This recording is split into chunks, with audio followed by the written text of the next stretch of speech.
Hello students, acolytes and apprentices of the Force. I welcome you back to another Star Wars holocron. Today we will learn about why Darth Sidious didn't teach his apprentice Count Dooku everything he knew in the dark side. In the sprawling neon-lit cityscape of Coruscant, where the glow of the city lights never dimmed, a tale of darkness and betrayal began to unfold.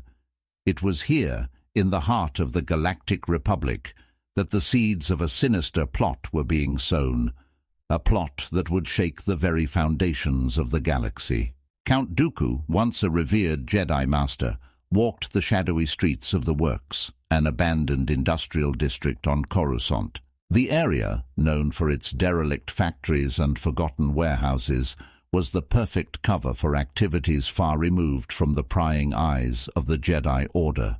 Dooku, clad in his aristocratic robes, moved with a sense of purpose, his once noble demeanor now shrouded in a cloak of mystery. As he navigated through the maze of decrepit buildings, his thoughts were consumed by his recent departure from the Jedi Order.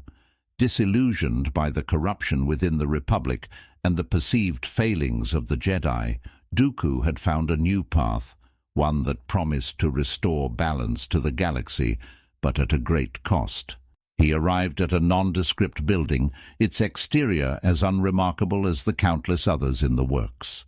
But within its walls lay the secret training grounds of the Sith. It was here that Dooku, now bearing the title of Darth Tyranus, was to be molded into a weapon of the dark side by none other than Darth Sidious, the Sith Lord masquerading as the Republic's Supreme Chancellor. Sidious greeted Dooku with a sly smile, his eyes gleaming with malevolent intent. Dooku bowed respectfully, his mind racing with anticipation and a hint of trepidation. He knew that the path he had chosen was irreversible, and the power he sought came with a price. But his resolve was unshaken. He was ready to embrace the dark side, to become the harbinger of a new order. As the days turned into weeks, Dooku's training under Sidious was intense and unorthodox. Sidious focused not on lightsaber combat, for Dooku was already a master, but on the philosophical underpinnings of the dark side. He taught Dooku to tap into his deepest emotions, anger, vengeance, and ambition, and use them as a conduit for power. Dooku learned quickly, his natural talent and years of Jedi training making him a formidable apprentice. But even as he delved deeper into the dark side, he remained a tool in Sidious's grand scheme, a placeholder for the true apprentice that Sidious coveted, Anakin Skywalker. As Dooku's power grew, so did his understanding of his role in Sidious' plan. He was to be the face of the separatist movement, a catalyst for the impending galactic conflict that would ultimately lead to the Sith's ascendance. But in his heart, Dooku harbored his own ambitions, dreams of a galaxy reshaped by his hand. The training sessions in the hidden Sith sanctuary were shrouded in secrecy, the dark energies of the place masking their presence. Here, Dooku practiced the dark arts, honing his ability to conjure Sith lightning and channel his rage into raw power. Sidious watched his apprentice's progress with a calculating eye, careful to reveal just enough to keep Dooku loyal yet dependent. As Dooku's apprenticeship continued, he began to see the galaxy in a new light. The dark side offered clarity and purpose, free from the constraints of the Jedi's moral absolutes. He envisioned a galaxy united under a single, unyielding hand, his hand. But even as he embraced his new identity as a Sith Lord, Dooku could not shake the feeling that he was but a pawn in a larger game, a game orchestrated by the enigmatic and ever-manipulative Darth Sidious.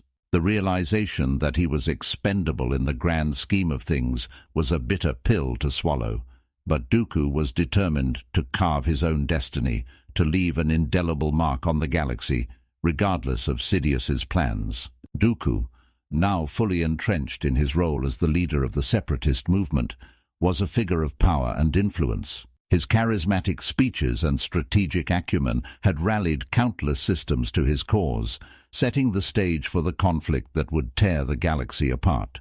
Yet, despite his growing power and confidence, Dooku remained unaware of the full extent of Sidious' manipulation. Sidious, the master puppeteer, watched Dooku's rise with a mixture of pride and caution.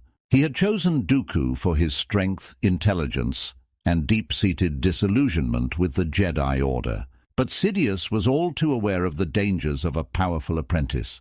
History had shown that Sith apprentices often sought to overthrow their masters, and Sidious had no intention of becoming a footnote in the history of the dark side. To this end, Sidious maintained a careful balance in Dooku's training. He imparted enough knowledge to make Dooku a formidable Sith Lord, but withheld the deepest secrets of the dark side. Sidious needed Dooku to be strong, but not so strong that he could pose a threat to his master's ultimate plan. Dooku, for his part, sensed that Sidious was holding back. There were moments during their training when he felt tantalizingly close to a breakthrough, only for Sidious to change the subject or end the session abruptly. It was a frustrating experience, but Dooku's ambition and belief in his cause kept him, for the most part, loyal to his master. Then came the moment that would change everything. Anakin Skywalker, the prophesied chosen one, had grown in power and skill, becoming one of the Republic's greatest heroes. Sidious had been watching Anakin's development with great interest, seeing in him the potential for an even greater apprentice than Dooku. The final act of Dooku's role in Sidious' plan was set in motion. During a fateful confrontation aboard the Separatist flagship, Dooku faced Anakin and his master, Obi-Wan Kenobi. The duel was fierce, but it ended with Anakin overpowering Dooku, his lightsabers at the Count's throat. In that moment, Dooku realized the truth. He saw the look in Sidious' eyes, not of concern for his apprentice, but of anticipation for what was to come.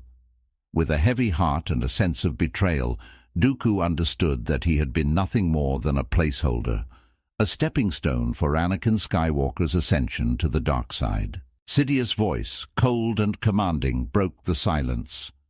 "Do it," he instructed Anakin. And with a swift, decisive stroke, Anakin executed Dooku, ending the Sith Lord's journey and paving the way for his own descent into darkness. As Dooku's lifeless body fell to the floor, Sidious reveled in the culmination of his intricate plan. He had successfully manipulated everyone, the Republic, the Jedi, the Separatists, and even his own apprentices, to bring about the rise of the Sith and the fall of the Jedi Order. In the aftermath of Dooku's death, the galaxy continued its spiral into chaos and conflict. But for Dooku, the final chapter of his story had been written. He had been a powerful Sith Lord, a master strategist, and a key player in the galaxy's descent into war. But in the end, he was merely a pawn in Darth Sidious' long game, a game that would continue to unfold with Anakin Skywalker at its center. As the curtain fell on Dooku's life and legacy, the galaxy stood on the precipice of a new era, one shaped by the dark machinations of the most powerful Sith Lord the galaxy had ever known. But what do you think of this story? Did Sidious really only use Dooku as a placeholder, and did he really keep the greatest secrets of the dark side from his apprentice so he wouldn't be overthrown by Dooku's power? As always, my friends, thank you for watching, and may the Force be with you. Have a great day.